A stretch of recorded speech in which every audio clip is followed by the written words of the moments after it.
Meus irmãos, a graça e a paz do Senhor Jesus a todos. Nós vamos dar início agora à ministração da palavra do Senhor, conforme nós temos feito todos os domingos, trazido uma mensagem no Evangelho de Mateus, Mateus capítulo de número 3. Semana passada nós fizemos aqui a explanação do versículo 1 ao versículo de número 3. Hoje eu pretendo discorrer aqui com os irmãos em Mateus capítulo 3, do versículo 4 ao versículo de número 12. E o texto diz o seguinte, o versículo 4, está escrito: João usava uma roupa feita de pelos de camelo e um cinto de couro. O seu alimento eram gafanhotos e mel silvestres. Eu vou ler só esse versículo e em seguida a gente vai fazendo a explanação desse versículo e os demais também.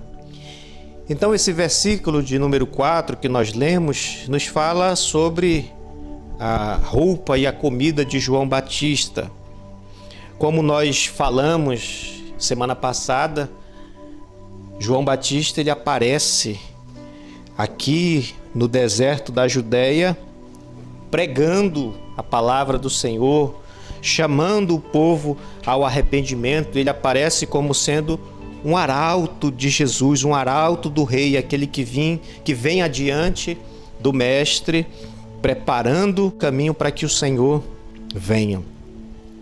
E esse versículo que acabamos de ler, o versículo de número 4, que nos fala das vestimentas de João, vestindo aqui roupas de pelo de camelo e um cinturão de couro, que nos faz lembrar do profeta Elias. Elias que se vestia dessa mesma forma. E a palavra do Senhor nos diz, meus irmãos, que João Batista, ele era alguém diferente dos líderes religiosos da sua época. João era diferente na sua maneira de se vestir, ou seja, a roupa que ele usava não era a mesma roupa dos líderes religiosos dos seus dias. A comida que ele comia era diferente da comida que os líderes religiosos daqueles dias comiam. E até mesmo o lugar da pregação de João Batista era diferente dos líderes religiosos dos seus dias. Ele demonstra que ele não tinha nada a ver com os líderes religiosos da sua época.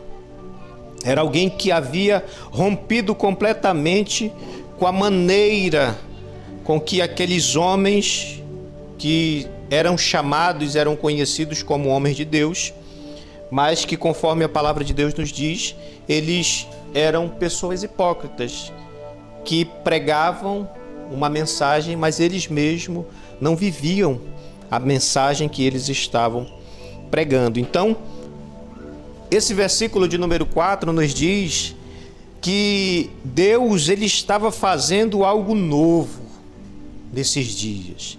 Deus ele estava realizando algo diferente.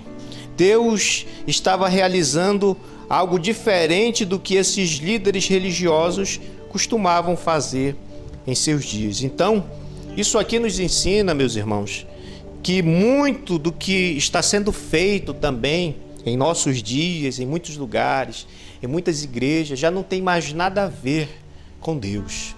Já não tem mais nada a ver com o Evangelho do Senhor Jesus Cristo. E por isso, nós precisamos tomar muito cuidado, ter o discernimento do Espírito Santo e ter também a nossa vida completamente alicerçada na palavra de Deus. O versículo de número 5, a palavra do Senhor nos diz assim: Então os moradores de Jerusalém, de toda a Judéia e de toda a região em volta do Jordão, iam até onde ele estava, ou seja, aquele povo, meus irmãos, eles iam até onde João estava, lá no deserto da Judéia. Ou seja, as pessoas, elas não iam até o deserto da Judéia para ver as vestimentas de João. Eu tenho certeza que eles não iam ali para ver João comer gafanhotos ou comer de mel silvestre. Não, as pessoas, elas iam até João para ouvirem a sua mensagem. Porque mais importante do que o mensageiro é a mensagem que ele anuncia. Mais importante do que o pregador é a pregação da palavra de Deus. Então as pessoas, elas iam ouvir a mensagem que João estava anunciando, que ele estava proclamando. Então a oração que eu faço é que a nossa reunião, ela não esteja acontecendo simplesmente por questões de amizade, mas a minha oração é que a nossa reunião, ela esteja alicerçada na mensagem de Deus, que a nossa reunião esteja alicerçada na pregação do Evangelho, na verdade anunciado por João Batista, pelo Senhor Jesus Cristo e também pelos discípulos, em nome do Senhor Jesus. Então que isso seja a razão pelo qual nós estamos aqui reunidos nesse lugar, por causa da mensagem, por causa da palavra de Deus. Uma outra verdade que eu aprendo aqui no versículo de número 5 é que não é o lugar que faz o homem, mas é o homem que faz o lugar. Ou seja, não era porque João estava num lugar desértico, num lugar onde havia muitas dificuldades para se manter, que fez com que ele deixasse de ser um homem de Deus. Então não é o lugar que vai determinar quem nós vamos ser, amém? Mas nós podemos, pelo poder do Espírito Santo, pelo Espírito Santo que habita em nós, influenciar os lugares por onde nós andarmos.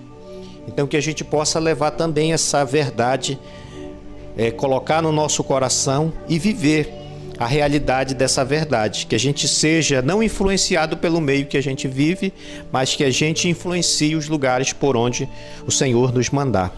O versículo de número 6, a palavra do Senhor diz assim: confessando os seus pecados, eles eram batizados no rio Jordão. E o versículo 7 diz: quando João viu que muitos fariseus e saduceus vinham ao seu batismo, disse-lhes: raça de víboras, quem deu a entender que vocês podem fugir da ira que está por vir?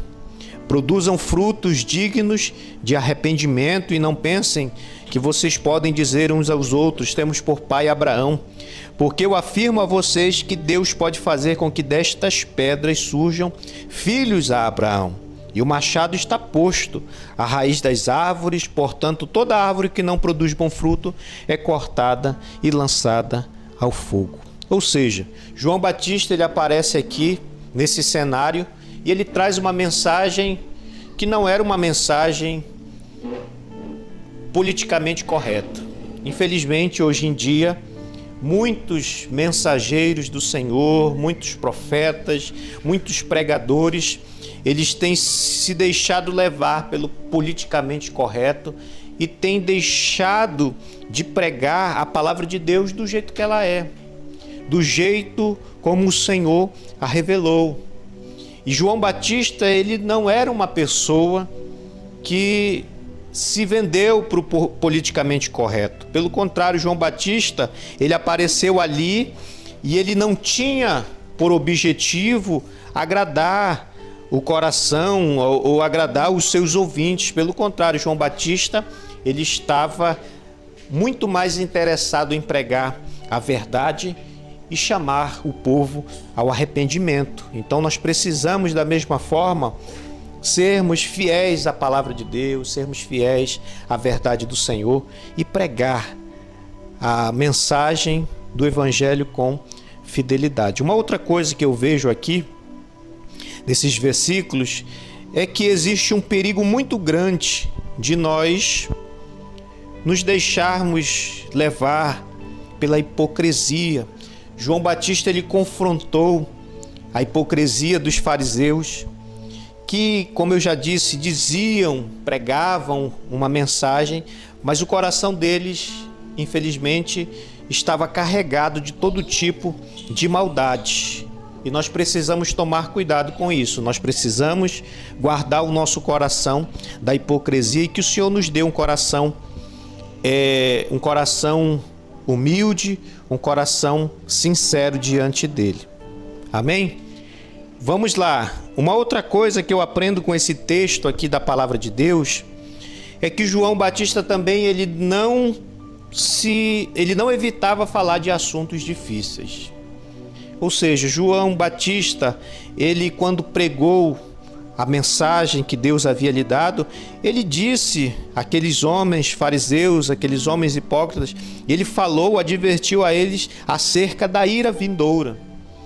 E hoje, infelizmente, muitas pessoas também, mensageiros do Senhor, eles têm deixado de falar daquilo que a palavra de Deus diz claramente.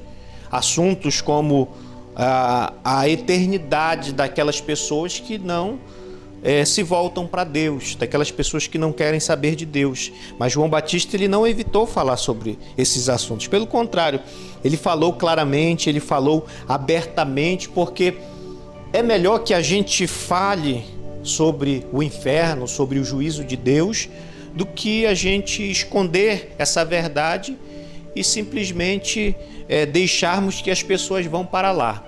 Então é melhor falar sobre esses assuntos do que viver a realidade, por exemplo, do juízo de Deus. Então, que a gente não se omita quanto a essas coisas, que a gente fale claramente acerca desses assuntos e que a gente não se deixe levar pelo politicamente correto, ou que a gente evite falar desses assuntos, porque não é evitando falar sobre assuntos como o juízo de Deus que ele vai deixar de existir. Não é deixando de falar do inferno que ele vai deixar de existir. Pelo contrário, nós falando ou não sobre esses assuntos, a verdade é que eles existem, que João Batista ele não escondeu esse assunto, que Jesus falou muito sobre esses assuntos e nós da mesma forma precisamos continuar advertindo e alertando as pessoas acerca do juízo de Deus, que é uma verdade muito clara nas Escrituras. Uma outra coisa que eu quero destacar aqui nesses textos que nós acabamos de ler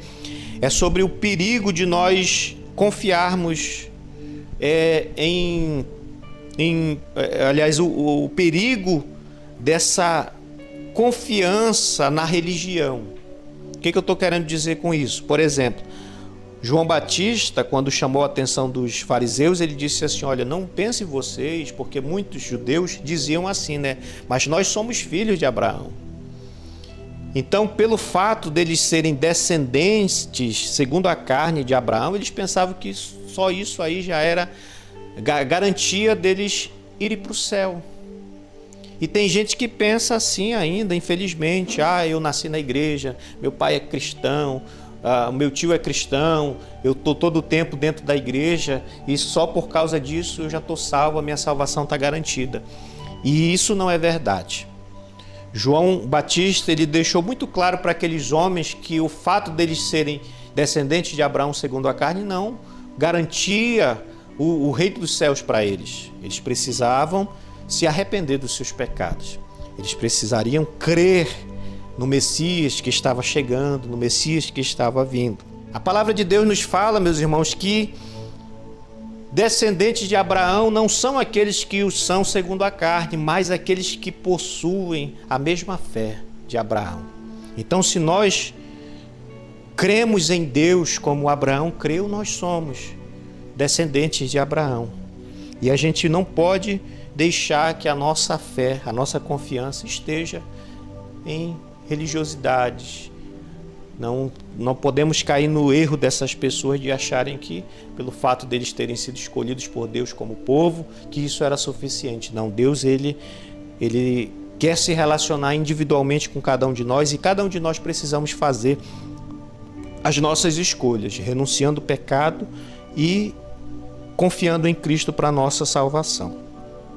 Uma outra coisa que me chama a atenção aqui nesse texto é sobre o perigo de nós termos uma vida infrutífera. João Batista disse àqueles homens o seguinte: olha, o machado está posto à raiz das árvores, portanto, toda árvore que não produzir bom fruto, ela vai ser cortada e vai ser lançada no fogo. Ou seja, nós não somos aquilo que a gente sente. Nós temos sentimentos, mas os nossos sentimentos não definem quem nós somos. A gente também não é aquilo que a gente fala, porque a gente consegue dizer muitas coisas boas, mas isso não significa que a gente é bom. Ou seja, a gente não é o que a gente sente, a gente não é o que a gente fala. Na verdade, nós somos aquilo que a gente faz. Nós somos conhecidos pelas nossas obras, pela maneira como a gente age. Assim como uma árvore ela é conhecida pelos seus frutos, nós somos conhecidos também por aquilo que nós fazemos. Então, João Batista, ele advertiu aqueles homens, deixando bem claro para eles, que se uma árvore ela não produzir frutos, ela está sentenciada à morte. Então, João Batista, ele vem e chama o povo ao arrependimento. Então, quando João Batista diz, olha, vocês devem se arrepender, ele está dizendo, vocês têm que fazer isso porque quem se arrepender, com certeza vai viver. Mas quem não se arrepender, a pessoa está sentenciada a morrer. O versículo 11 diz assim: eu batizo vocês com água para arrependimento, mas aquele que vem depois de mim é mais poderoso do que eu, do qual não sou digno de carregar as suas sandálias. Ele batizará com o Espírito Santo e com fogo. No Evangelho de Lucas, no capítulo 3, verso 15, a palavra do Senhor nos diz que quando João Batista ele apareceu, as pessoas começaram a cogitar que João talvez fosse o Messias. Mas o povo desejava fazer de João, que eles queriam que João fosse o Messias, mas João ele não aceitou que o povo assim o fizesse. João, ele sabia quem ele era, e João ele sabia que ele não era o noivo, mas ele era o amigo do noivo. João, ele sabia, meus irmãos, que aquele que vinha depois dele era mais importante do que ele. João ele não queria chamar a atenção para si. João, na verdade, ele tinha o pensamento, ele pensava da seguinte maneira: olha, que ele cresça e que eu diminua. E ele mesmo disse com as suas palavras: eu não sou digno de carregar as suas sandálias, porque João ele tinha clareza do propósito para o qual Deus tinha enviado ele. João, ele sabia que o seu papel era apresentar o Messias. Ele sabia que ele não era o Messias, mas que ele estava ali para apresentar o Messias. E depois que ele fizesse isso, ele sairia de cena. João tinha consciência de que ele era apenas a voz, mas ele não era a mensagem. O Cristo que veio, sim, era a mensagem. Ele que era o verbo de Deus, aquele que se fez carne, né? João, ele veio com o objetivo de apontar para o Cordeiro de Deus que tira o pecado do mundo, mas ele mesmo sabia que ele não era o Cordeiro, e sim Jesus é o Cordeiro. João, ele veio para testificar da luz, e ele sabia que ele não era a luz, mas que o Cristo que haveria de vir, ele sim era a luz do mundo. João, ele veio para dar testemunho da vida, sabia que ele não era a vida, mas que Cristo, ele é a vida. Então João, ele demonstra por meio da sua atitude, demonstra por meio das suas palavras, que ele reconhecia as suas limitações. Ele dizia: eu venho para batizar com água, mas aquele que vem após mim é ele que vai batizar com o Espírito Santo e com fogo. Ou seja, João tinha consciência que ele podia fazer, no máximo era batizar as pessoas com água, mas ele não podia batizar com o Espírito Santo. Somente o Cristo que haveria de vir é que batizaria com o Espírito Santo e com fogo. Da mesma forma como nós, a gente pode se reunir, a gente pode ir a um lugar onde tem água, fazer o batismo com água nas pessoas, mas a gente não tem o poder de limpar o interior de ninguém, porque essa é obra de Cristo. Ou seja, por mais que a gente possa fazer alguma coisa, a gente não pode fazer tudo. Existe uma obra que somente Cristo pode fazer, porque Ele está acima de qualquer um de nós. João tinha consciência disso, que o Cristo que haveria de vir, que estava ali chegando, Ele era maior do que Ele. A gente pode pregar, por exemplo, como fez João, sobre o arrependimento, mas a gente não tem poder de convencer as pessoas dos seus pecados. A gente pode pregar sobre o arrependimento, falar, chamar o povo ao arrependimento, mas somente Cristo ele pode perdoar o pecado dos homens. A gente pode levar as pessoas até as águas do batismo, mas só Cristo tem o poder de limpar e de lavar o interior dos homens. E o versículo 12 finaliza dizendo que ele tem a pá em suas mãos. Limpará a sua eira e recolherá o seu trigo no celeiro, porém queimará a palha num fogo que nunca se apaga. Ou seja, o trigo aqui representa os fiéis, os crentes verdadeiros no Senhor Jesus. A palha representa o ímpio. Quando a gente se reúne como igreja, a palavra de Deus nos deixa muito claro que a igreja visível, a igreja que as pessoas veem, ela é feita de pessoas que são trigo, mas também existe no meio do trigo o joio. A igreja visível que a gente pode ver, a gente vê uma reunião e nessa reunião existem pessoas que são ovelhas, mas também existem aquelas que são bodes.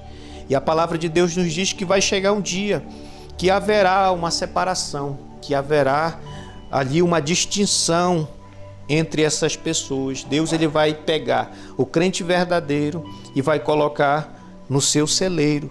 Já aqueles que não são fiéis ao Senhor, aqueles que são hipócritas, aqueles que não se arrependem dos seus pecados, aqueles que são joio, aqueles que são os bodes, aqueles que são a palha, a Bíblia diz que esses vão ser lançados num fogo que nunca se apaga. Essa é a verdade do Evangelho e a gente precisa, meus irmãos, tomar muito cuidado com isso. Que nenhum de nós se engane naquilo que a palavra de Deus nos chama a fazer. Nós precisamos nos arrepender dos nossos pecados. A gente precisa, meus irmãos, entender que Deus ele não se ilude com a nossa aparência. Deus ele enxerga o nosso coração. Deus ele não vai levar em conta se a gente é uma pessoa religiosa ou não, porque o que Deus ele requer de nós é que a gente tenha uma fé verdadeira no Senhor Jesus, que a gente creia naquele que Ele enviou e que a gente, meus irmãos, deseje que o Espírito Santo realize essa obra no nosso interior, de transformação, de lavagem do interior, e que Deus possa nos abençoar cada vez mais para que quando chegar esse grande dia, a gente seja colocado junto com aqueles que foram fiéis ao Senhor, que a gente seja recolhido no celeiro do nosso Deus para todo sempre, na eternidade. Amém? Vamos ficar de pé e vamos orar ao Senhor.